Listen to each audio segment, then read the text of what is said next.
यार अगर मैं सीयूटी एग्जाम की बात करूं तो ये एग्जाम भले ही अभी डेवलपिंग फेज के अंदर है, लेकिन ये एग्जाम जैसे ही सरकार ने नेशनल एजुकेशन पॉलिसी 2020 के तहत इंट्रोड्यूस किया तो क्लास 12 वाले बच्चों के अंदर एक बहुत बड़ा एक्साइटमेंट देखने के लिए मिला। और ये देखा गया कि पहले साल के अंदर ही ये एग्जाम भारत में होने वाले बड़े एग्जाम में से एक होकर निकला। सीयूटी एक ऐसा एंट्रेंस टेस्ट है जिसके जरिए आप किसी बड़ी सेंट्रल यूनिवर्सिटी, कुछ mentioned state, private and deemed to be university के अंदर एडमिशन लेते हैं। और सीयूटी एग्जाम के बाद यूनिवर्सिटी ऑफ दिल्ली के अंदर बच्चे बहुत ज्यादा एडमिशन लेना चाहते हैं। मतलब यूनिवर्सिटी ऑफ दिल्ली के लिए बच्चों का एक बहुत बड़ा जमावड़ा देखा जाता है। तभी तो अगर सीयूटी 2023 के एग्जाम में 11,16,011 बच्चे अगर अपीयर हुए तो उनमें से 3,04,699 बच्चों ने यूनिवर्सिटी ऑफ दिल्ली का फॉर्म फिल किया और इनमें से 2,02,416 बच्चे यूनिवर्सिटी ऑफ दिल्ली के लिए एलिजिबल हुए एडमिशन प्रक्रिया के लिए।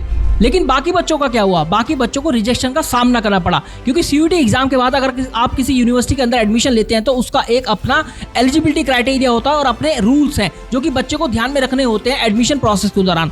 हाय एवरीवन, मेरा नाम है आकाश शुक्ला। स्वागत करता हूं आपका सीयूटी टॉक्स के एक और धारावाहिक में, जहां पर हम डिस्कस करने वाले हैं important rules for Delhi university admission. तो चलिए स्टार्ट करते हैं अपने इस एपिसोड को, लेकिन एक छोटे से ट्रेलर के बाद।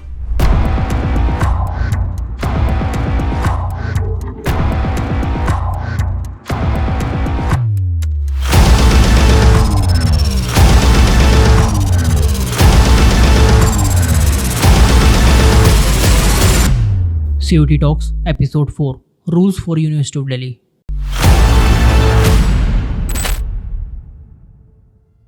सबसे पहला रूल यूनिवर्सिटी ऑफ दिल्ली के लिए, जो कि बहुत से बच्चों के लिए कंफ्यूजन भी हो सकता है। क्या आपको पता है कि नॉन मैथ स्टूडेंट भी आप बीकॉम ऑनर्स कर सकते हैं यूनिवर्सिटी ऑफ दिल्ली से? पहले जब सीयूटी एग्जाम इंट्रोड्यूस नहीं हुआ था तो ये होता था कि आपको अगर बीकॉम ऑनर्स करना है यूनिवर्सिटी ऑफ दिल्ली से तो ये जरूरी था कि आपके पास क्लास 12 के अंदर मैथमेटिक्स हो, और मैथमेटिक्स का एलिजिबिलिटी क्राइटेरिया मानते हुए उसका परसेंटेज जरूर कंसिडर किया जाता था। लेकिन अब सीयूटी एग्जाम के बाद आने से ऐसा नहीं है, क्योंकि जब यूनिवर्सिटी ऑफ दिल्ली ने अपना एलिजिबिलिटी क्राइटेरिया सेट किया सभी कोर्सेज के लिए, तो बीकॉम ऑनर्स का एलिजिबिलिटी क्राइटेरिया कुछ इस तरीके से सेट किया कि लैंग्वेज प्लस आइदर अकाउंटेंसी और mathematics as a domain subject आपके पास होनी चाहिए, प्लस 2 अदर डोमेन सब्जेक्ट। ये आप सीयूटी एग्जाम के अंदर अपीयर हो और क्लास 12 के अंदर भी आपके पास हो। तो ये है बीकॉम ऑनर्स का एलिजिबिलिटी क्राइटेरिया। रूल नंबर 2, कुछ ऐसे कोर्सेज है यूनिवर्सिटी ऑफ दिल्ली से जहां पर मैथमेटिक्स कंपलसरी है, तो आपको पता होना चाहिए उन कोर्सेज में अप्लाई करने से पहले या उन कोर्सेज के लिए एस्पायर करने से पहले कि भाई कौन कौन से वो कोर्सेज है।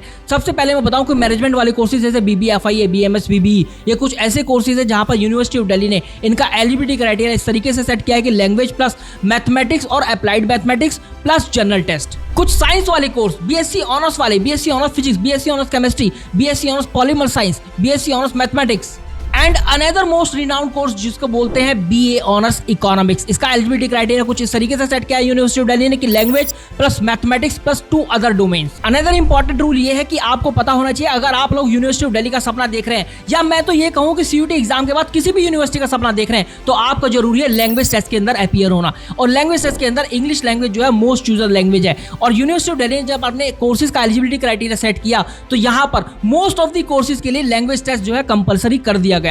अगला इंपॉर्टेंट रूल उन बच्चों के लिए जो कि ये सोचते हैं कि यार मुझे तो 3 डोमेन में ही सीयूटी एग्जाम के अंदर अपीयर होना है, क्योंकि मेरी यूनिवर्सिटी और मेरे कोर्स ने केवल 3 डोमेन ही मांगे हैं। तो मैं आपको यहां पर बता देता हूं, एक बहुत बड़ा मिथ यहां पर क्लियर कर देता हूं कि आपको 3 डोमेन नहीं 4 डोमेन के अंदर एटलीस्ट अपीयर होना है। एक ऑप्शनल सब्जेक्ट है जिसको आपको नहीं छोड़ना है, जो कि आप क्लास 12 के अंदर पढ़ रहे हैं, चाहे भले ही वो फिजिकल एजुकेशन क्यों ना हो। क्योंकि जब भी कोई यूनिवर्सिटी आपका एलिजिबिलिटी क्राइटेरिया कंसीडर करती है और उस कोर्स के लिए आपको एलिजिबल मानती है, तो सीयूटी का स्कोर किस तरीके से कैलकुलेट करती है, वो यूनिवर्सिटी जाएगी आपके सीयूटी डोमेन्स की तरफ और ये देखेगी कि बच्चे ने 4 डोमेन दिए हैं, लेकिन वो बेस्ट ऑफ 3 ही कंसीडर करेगी। मतलब वो 3 डोमेन का स्कोर उठाएगी जिनमें आपने अच्छा स्कोर किया है। लेकिन टर्म्स एंड कंडीशन अप्लाई, क्योंकि जहां पर कोई कंपलसरी सब्जेक्ट मांगा जाता है जैसे कि मैथमेटिक्स, वहां पर ये रूल लागू नहीं होता है। एक और रूल जो आपको पता होना चाहिए वो आपको बता देता हूं कि यार यूनिवर्सिटी ऑफ दिल्ली के जितने भी कोर्सेज हैं, सभी कोर्सेज का जो मैक्सिमम मार्क्स है वो वेरी कर सकता है। जैसे मैं अगर मैनेजमेंट वाले कोर्सेज की बात करूं अगेन, जैसे कि BBFIA, BMS, BBE, तो इनका मैक्सिमम स्कोर 650 बनता है।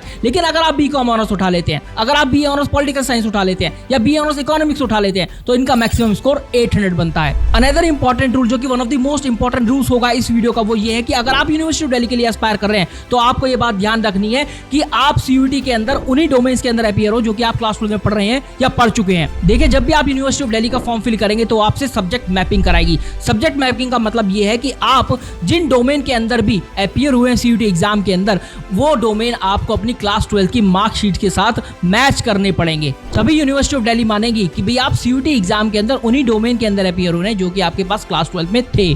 अगला इंपॉर्टेंट रूल, जो कि एक रूल नहीं वार्निंग है उन सभी बच्चों के लिए जो कि यूनिवर्सिटी ऑफ दिल्ली एस्पायर कर रहे हैं। क्या आपको पता है university of Delhi document verification को लेकर बहुत ज्यादा स्ट्रिक्ट है। इस डॉक्यूमेंट वेरिफिकेशन के दौरान ही बच्चों को सबसे ज्यादा रिजेक्शन का सामना करना पड़ता है। भले ही बच्चे सीयूटी एग्जाम दे देते हैं, सीयूटी एग्जाम के बाद यूनिवर्सिटी ऑफ दिल्ली का फॉर्म भी फिल कर देते हैं, लेकिन जब कॉलेज एडमिशन की बात आती है तो most of the colleges many of the times बच्चों के डॉक्यूमेंट रिजेक्ट करते हैं। क्लास 10th का सर्टिफिकेट, 12th का सर्टिफिकेट, आपका कोई कास्ट सर्टिफिकेट, ईडब्ल्यूएस सर्टिफिकेट और आपके टीसी करेक्टर सर्टिफिकेट सब कुछ आपके पास होना चाहिए, ओरिजिनल फॉर्मेट में भी और आपका अटेस्टेड फॉर्मेट में भी, फोटोकॉपी में। लेकिन डेट वही होनी चाहिए जो कि यूनिवर्सिटी ऑफ दिल्ली डिमांड करती है, वो नहीं जो कि सरकार डिमांड करती है। एक और रूल की अगर मैं बात करूं तो वो है स्ट्रीम चेंज पॉलिसी के रिगार्डिंग। बच्चों को स्ट्रीम चेंज पॉलिसी की पूरी जानकारी हुए बिना ही वो इसके अंदर घुस जाते हैं। जैसे कि अगर मैं ह्यूमैनिटीज वाले बच्चों की बात करूं जिनके पास मैथमेटिक्स होता ही नहीं है या फिर होता है तो कभी ऑप्शनल सब्जेक्ट होता है, तो वो बच्चे जिनके पास mathematics as a domain subject था ही नहीं क्लास 12 के अंदर and they are from the humanities background और वो करना चाहते हैं बीकॉम ऑनर्स, तो वो नहीं कर पाते हैं क्योंकि आपके पास क्लास 12 के अंदर मैथमेटिक्स होना जरूरी है और आप मैथमेटिक्स के अंदर अपीयर भी हो सीयूटी एग्जाम के अंदर, तभी आप बीकॉम ऑनर्स के लिए एलिजिबल हैं। इसको बोला जाता है स्ट्रीम चेंज पॉलिसी क्योंकि आप ह्यूमैनिटीज से कॉमर्स की तरफ स्विच कर रहे हैं। इसी तरीके से अगर आप एक साइंस के स्टूडेंट हैं और आपके पास PCM as a domain subject है आपकी क्लास 12 के अंदर और आप सीयूटी एग्जाम के अंदर भी इनके अंदर अपीयर हुए हैं, तो आप बीकॉम ऑनर्स भी कर सकते हैं, बीए ऑनर्स इकोनॉमिक्स भी कर सकते हैं, आप मैनेजमेंट वाले कोर्सेज भी कर सकते हैं, आप बीए ऑनर्स पॉलिटिकल साइंस भी कर सकते हैं, बीए ऑनर्स इंग्लिश भी कर सकते हैं, provided that you have to satisfy the eligibility criteria of a course given by a particular university. और आपको उनका एलिजिबिलिटी क्राइटेरिया देख लेना है और उन्हीं डोमेन्स के अंदर अपीयर होना है जो कि एलिजिबिलिटी क्राइटेरिया के अंदर डिस्कस किए गए हैं। एक लास्ट रूल, जिसको मैं रूल नहीं ऐसी गलतियां बोलता हूं जो कि बच्चे सबसे ज्यादा करते हैं, कि यूनिवर्सिटी ऑफ दिल्ली के लिए कंपटीशन को बहुत हल्के में ले लेते हैं। क्या आपको पता है सीयूटी एग्जाम भले ही इंट्रोड्यूस हो गया हो लेकिन यूनिवर्सिटी ऑफ दिल्ली के लिए जो रेस है कंपटीशन की वो और भी तगड़ी हो गई है। अगर आप यूनिवर्सिटी ऑफ दिल्ली का स्ट्रक्चर देखें तो north campus, south campus, off campus इस तरीके से डिवाइडेड होता है। नॉर्थ कैंपस कॉलेजेस जैसे कि Hindu college, Hansraj college, Shri Ram college of commerce, saint Stephen, Miranda house, इनके लिए कट ऑफ सबसे ज्यादा जाता है और फिर साउथ कैंपस और ऑफ कैंपस का नंबर आता है। अगर आप सपना देखते हैं यूनिवर्सिटी ऑफ दिल्ली के एक ऐसे कोर्स का जो कि मोस्ट इन डिमांड है और एक ऐसे कॉलेज का जिसकी हाइप सबसे ज्यादा है, जो कि करियर और प्लेसमेंट में सबसे बेहतर है आपके लिए, तो उसके लिए कट ऑफ 99% मानकर चलना, चाहे वो BA honours political science Hindu college हो, एसआरसीसी बीकॉम ऑनर्स हो, रामजस कॉलेज बीकॉम प्रोग्राम हो। So guys, this was all about the CUT talks episode 4। अगर आपको कोई और टॉपिक चाहिए जिस पर आप इन डेप्थ वीडियो चाहते हैं, इन डेप्थ कंटेंट चाहते हैं, then do let me know in the comment section box, क्योंकि मैं कमेंट सेक्शन देखता हूं। अरे छवि भाई, ऐसा लग रहा है जैसे मुझे फीवर हो रहा है। बारिश वारिश भी बहुत चल रही है आजकल।